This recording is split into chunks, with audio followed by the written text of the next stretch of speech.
California, Nevada conference.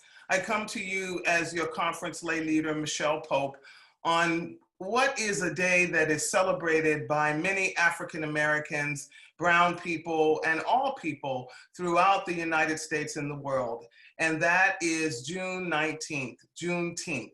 We celebrate that wonderful occasion where in Texas, 2 years after the writing of the Emancipation Proclamation, the news finally got across the states around from the soldiers that they finally got to Texas, and they informed the slaves there that the Emancipation Proclamation had been signed and that they were free. Their celebration, you can only imagine when they heard the news. They put on their best clothing, their Sunday clothing, their worship clothing. And because up to that point, we know that slaves were not allowed to dress up for anything. And so they dressed up and they celebrated and they had barbecues and they came together to celebrate what they thought, what we all probably would have thought would have been a change in their lives. And while that moment was a moment that I'm sure my ancestors and many of your ancestors and family members that you know, friends that you know, celebrated, the very next week, the very next day, they were clearly reminded of the fact that they were property.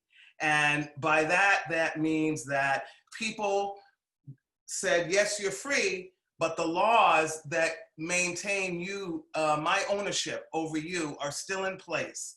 And so we began years and years, and it brings us forward to this time where we are hearing about Black men hanging from trees again, where we are hearing about police officers and not peace officers engaging in the community. That is not all police officers, clearly not.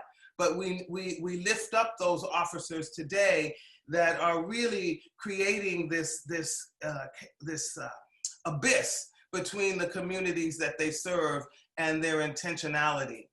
We know that in the lives of Black and brown people, there is oppression.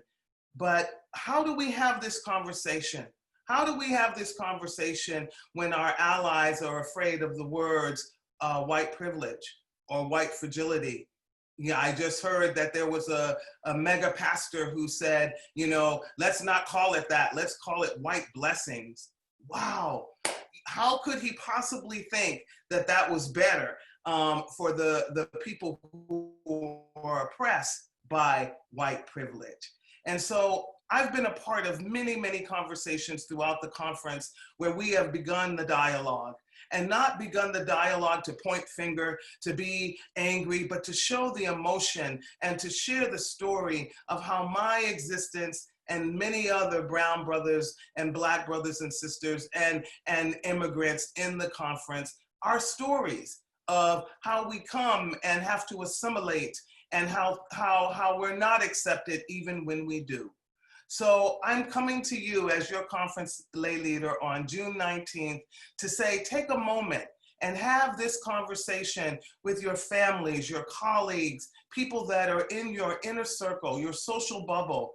Don't be afraid to go deep, and don't be afraid to ask questions. Don't be afraid to fail. Cultural humility teaches us we will fail in these conversations, but the lack of having them is really hurting us. So happy Juneteenth to all of you. And I pray that you will take time to have the conversation with your children, your grandchildren, and your family members around you.